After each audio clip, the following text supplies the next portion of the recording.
Hello, this is Doug Schneider. Welcome back to another episode of Real Hi-Fi, where I want to correct two mistakes I made in episode 57, which was published just over a year ago. In that video, I'm with Andy Kerr of Bowers & Wilkins talking about the PX7 S2 headphones and the PX8 headphones, but people called me out on a mistake I made saying PX8 S2 headphones. There are no S2 headphones. There are McLaren Special Edition headphones, but the S2 only applied to the PX7s, so that was mistake one. And mistake number two was that I said I was going to follow up on the PX7 S2 headphones and give you my thoughts on them. I never did, but that's what I'm going to do now. But before I go on, I want to say that there are now PX7 S2e headphones, an update on the PX7 S2 headphones. That said, before I sat down to do this video, I went to the Bowers & Wilkins website and looked, and both the PX7 S2 and S2e appear to be current. So the S2 hasn't gone away for whatever reason, and they're both priced the same, $399 in the US. But because I haven't heard the S2es at all, I'm going to keep these comments only, obviously, to the S2s, which I've used now for over a year and have a lot of thoughts on. I'm going to first start with the sound quality. And I'm starting with sound because that's what's most important to audiophiles, even if these are portable, traveling headphones. And I'll start by saying that I had to get used to the sound of the PX7 S2s because they were quite a bit different than what I was using and what they replaced, and that's an original pair of PSB M4U2 noise-canceling headphones that are not wireless but have a lot of features and I was traveling with. And I could tell that because when I first started using the Bowers & Wilkins headphones, I was still traveling with the PSBs as well, and I would take them both on trips and I would contrast them.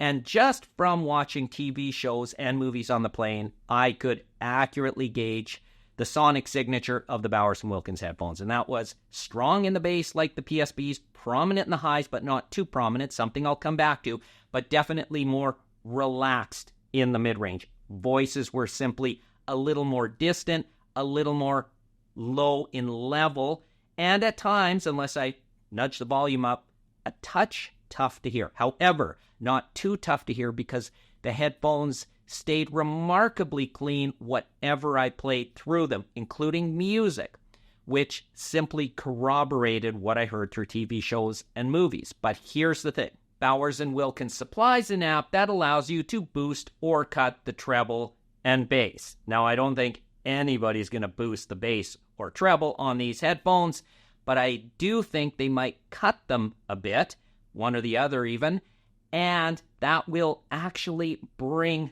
the mid-range up. So there is that. However, I'm not an EQ kind of guy where I just automatically jump to the EQ.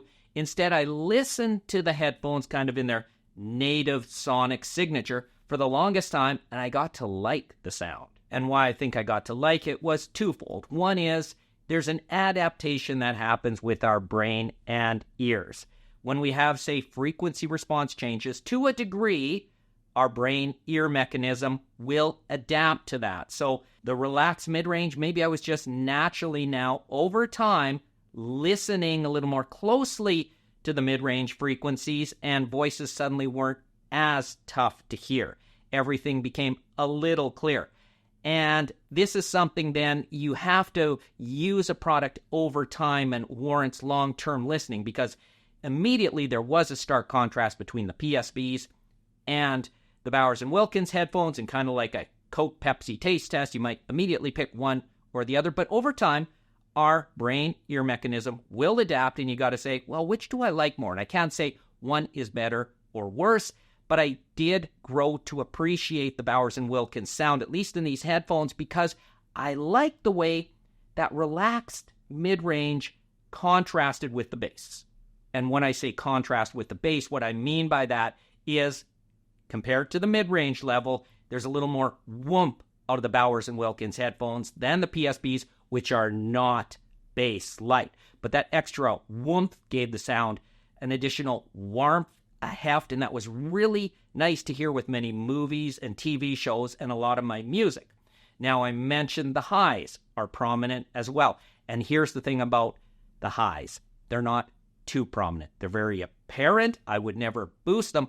But Bowers & Wilkins in their speakers has been known to boost the highs sometimes a little too much for some people. I wouldn't say the highs are too boosted here. In fact, spot on. Okay, now let's talk about build and features.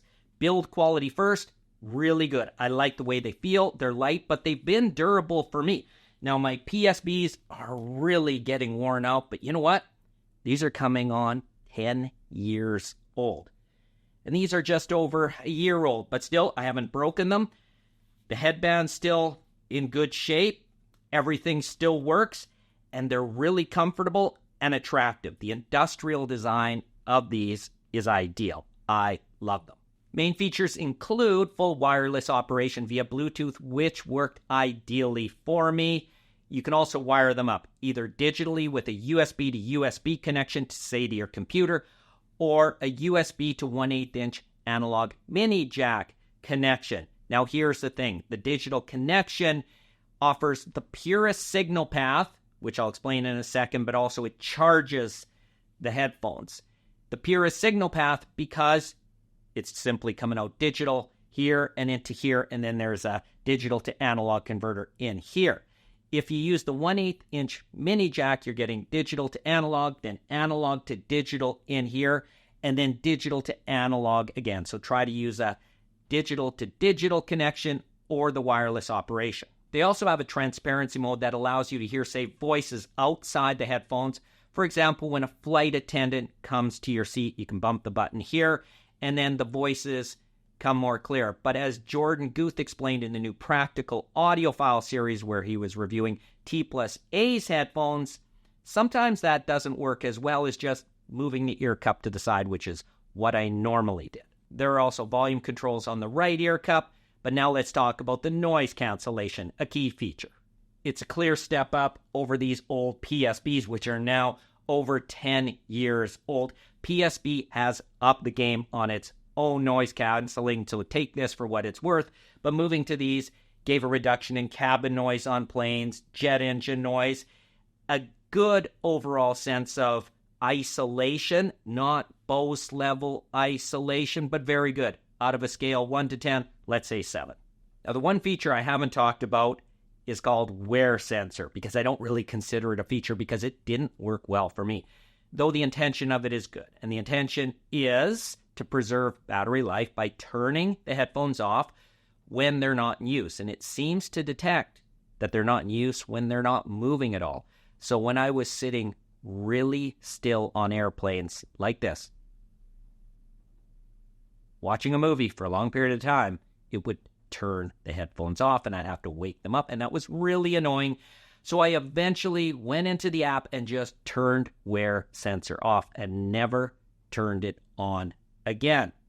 Like I said, good intentions. Maybe they've improved it, but the way I preserve battery life is I simply now remember to turn the headphones off.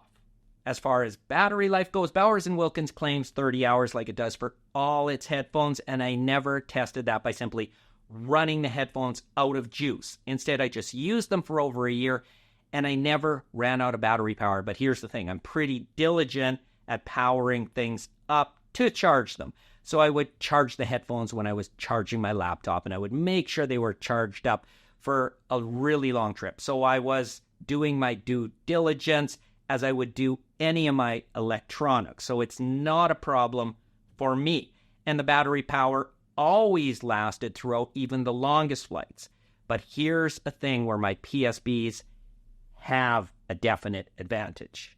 And that's that these run off AAA batteries, not an internal rechargeable battery. Some people may not see an advantage in that, but I kind of liked it because I didn't have to worry about charging anything. I just carried extra AAAs along with me, and when the batteries in here ran out, I just swap them in. Like I said, you may have a different feeling on that, but here's another thing.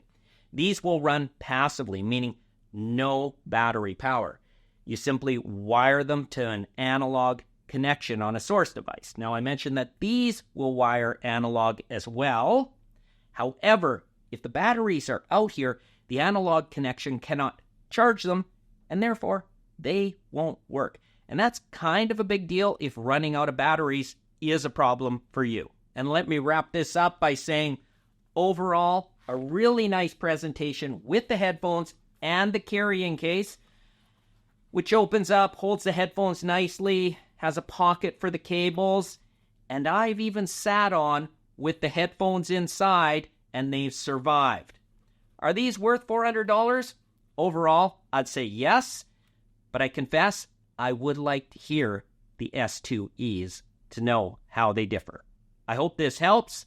Thank you for watching.